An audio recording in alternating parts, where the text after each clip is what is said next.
बिस्मिल्लाहिर्रहमानिर्रहीम। आज आपने जहमत फरमाई है, मैं आपका बहुत शुक्रगुजार हूँ ये कि आप हमारे और आवाम के दरमियान राब्ते का एक मौसर और यकीनी जरिया है। लिहाजा हमारे दरमियान कोऑर्डिनेशन ऑपरेशन में गलती आ सकती है।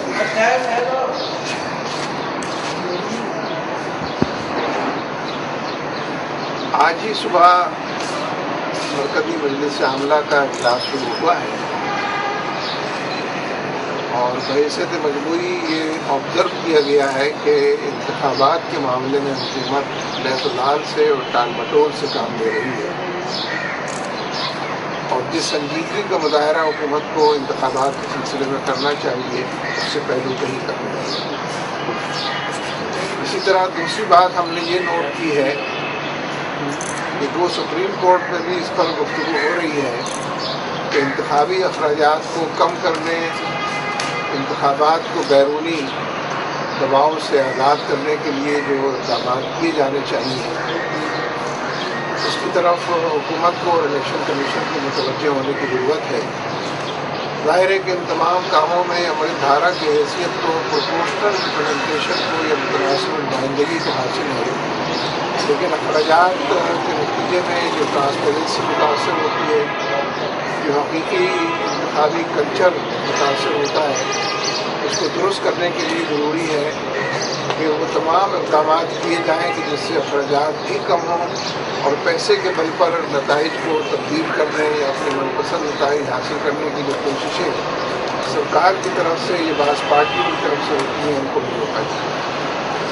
इसी तरह दूसरी चीज़ इसमें ये महसूस की गई है कि बलूचिस्तान और कराची में जितने बड़े पैमाने पर टारगेट किलिंग हो रही है और खौफ की और दहशत की फिजा पैदा की जा रही है, ये भी इंतखाबात को हाईजैक करने के लिए किया जा रहा है और इसके नतीजे में भी इंतखाबी नताइज को सबूताज करना मकसूद है और कोई एक पार्टी अपने हक़ में तमाम नताइज इस्तेमाल करना चाहती है। हम ये भी महसूस करते हैं जितने बड़े पैमाने पर कराची में वोटर लिस्टों में धांधली हुई है, 15 लाख के करीब वोटर्स हुए हैं कि जिनको आबाई पते पर सुबह सरहद और पंजाब में मुंतकिल कर दिया गया है जबकि वो कराची में रहते हैं, और 9 से 10 लाख वोटर्स हुए हैं कि जो अपनी कॉन्स्टिट्यूंसी के अलावा किसी और कॉन्स्टिट्यूंसी में उनको धकेल दिया गया है कराची में, जहाँ उनसे वोट नहीं पड़ सकेंगे। और एक सोचे समझे मंसूबे के तहत कराची के इलेक्शन के नताइज को पहले से इस तरह मुरतब करने की कोशिश की गई है। ज़ाहिर है कि ये मामला MKM के लोगों ने किया है और बड़े पैमाने पर उसके बाद जिम्मेदार इसके अंदर ये सारा हुकूमत करते रहे हैं और चीज़ें लेकर आए हैं। ये तमाम चीज़ें मिलजुल कर निशानदेही करती हैं कि इलेक्शन से निजात पाने या अगर इलेक्शन कराने पड़ जाए तो मनपसंद नताइज हासिल करने के लिए सरकार और सरकारी पार्टियाँ पूरे मुल्क के अंदर एक ऐसी फिजा बनाना चाह रही हैं कि जिससे आम आदमी की दस्तरस मुमकिन भी न रह सके और आम आदमी का यकीन इलेक्शन से और उससे जो तब्दीली आती है उससे उठ जाए। दूसरी चीज़ बहैसियत मजबूरी जो हमने महसूस की है आज की इजलास में, इजलास तो भी जारी है, तो ये कि मुल्क को अदम इस्तेकाम की तरफ हुकूमती पॉलिसियाँ धकेल रही हैं। जिस तरीके से भोजा का वाक़या पेश आया है, सानहा हादसा, और जितने बड़े पैमाने पर सियाचिन के हवाले से तशरीफ़ में मुब्तला है,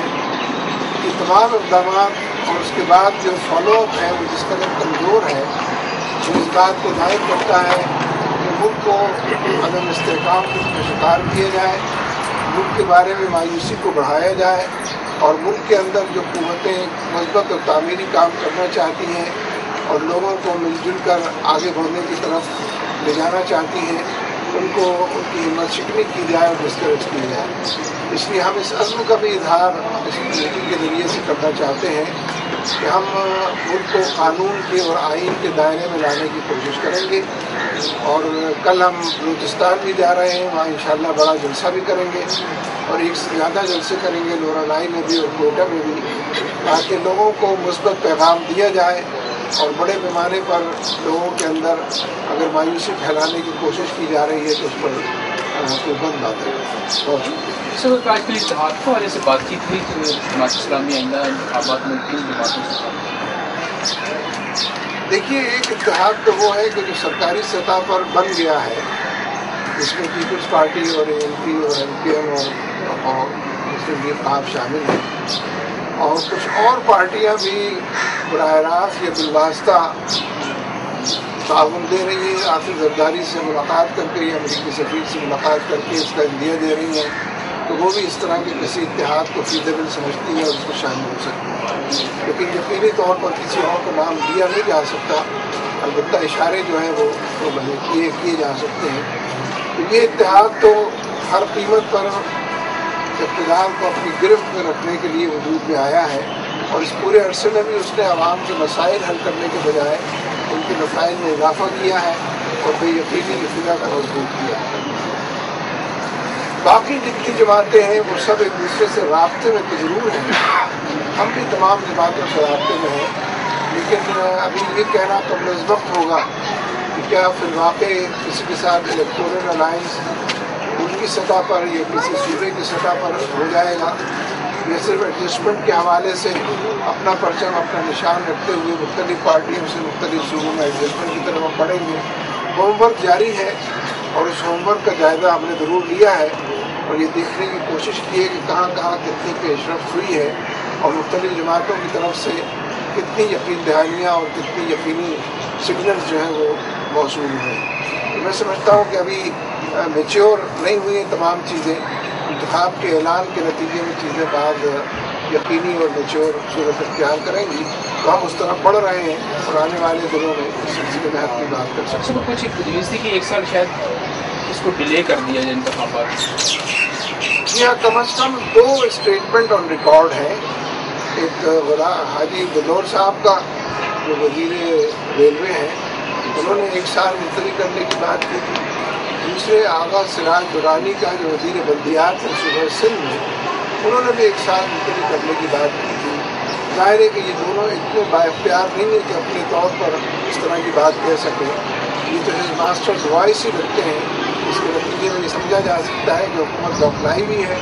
और अपने शिकस्त से बचने के लिए इंतखाबात को मुलतवी करना चाहते हैं। मौलाना साहब, ये बताइएगा कि आपने कहा कि एक सरकारी इत्तेहाद ऑलरेडी बन चुका है, कुछ बिलवासा तौर पर कुछ जमातें ताउन भी कर रही हैं, अमरीकी सफीर से मुलाकात कर रही हैं, ये तमाम इशारे मौलाना फजलुर रहमान की तरफ जो है वो जाते हैं। आपकी भी मौलाना फजलुर रहमान के साथ मुलाकात हुई, क्या उसके अंदर कोई बातचीत हुई नेटो सप्लाई के हवाले से और इन तमाम मामलों के हवाले से? बल्कि जो इशारे उनकी तरफ जाते हैं उनको हम रोकने की कोशिश करेंगे और आपको भी इसमें हमारी मदद करनी चाहिए कि वो इशारे उनकी तरफ न जाए। लेकिन ये बात ज़रूर है कि अमरीकी सफीर जितना एक्टिव है और वायसराय की हैसियत से चारों सूबों के अंदर जनगणाता फिर रहा है, ये आज़ादी उनको मैसर नहीं आनी चाहिए। बात छुड़ गई तो नक्सलों के इस वक्त जितने बड़े पैमाने पर फतवाए अरादी लिए गए हैं, बड़े पैमाने पर पूरे मुल्क के अंदर चलते फिरते नजर आते हैं, और दूसरी तरफ खुद इस्लामाबाद में जो नया वाशिंगटन बनाने की कोशिश की जा रही है और बड़े पैमाने पर फतवाए अरादी अमरीकियों ने प्रोक्योर की है और सस्ते दामों ली हैं, क्योंकि इस्लामाबाद के पाकिस्तान के किसी आम आदमी को वो ज़मीन इतने सस्ते दामों नहीं मिल सकती जो अमरीकियों को दी गई है। ये तमाम चीज़ें इस बात को तक़वियत पहुँचाती हैं कि अमरीकी सफ़ीर इस मुल्क के अंदर और अमरीकी जनता पूरे इस मुल्क के अंदर को डिस्टेबलाइज करने की कोशिशों में मसरूफ़ है और हमारी हुकूमत की नाक के नीचे ये सारे काम हो रहे हैं। इसलिए अगर उनकी मुलाकातें भी इधर उधर बहुत ज़्यादा होती हैं तो वो भी काबिल तफ़वीश हैं, और मुलाकात करने वालों को भी सोचना चाहिए कि वो आवाम को क्या पैगाम दे रहे हैं और मुल्क के बारे में क्या तासुर है। बहुत शुक्रिया।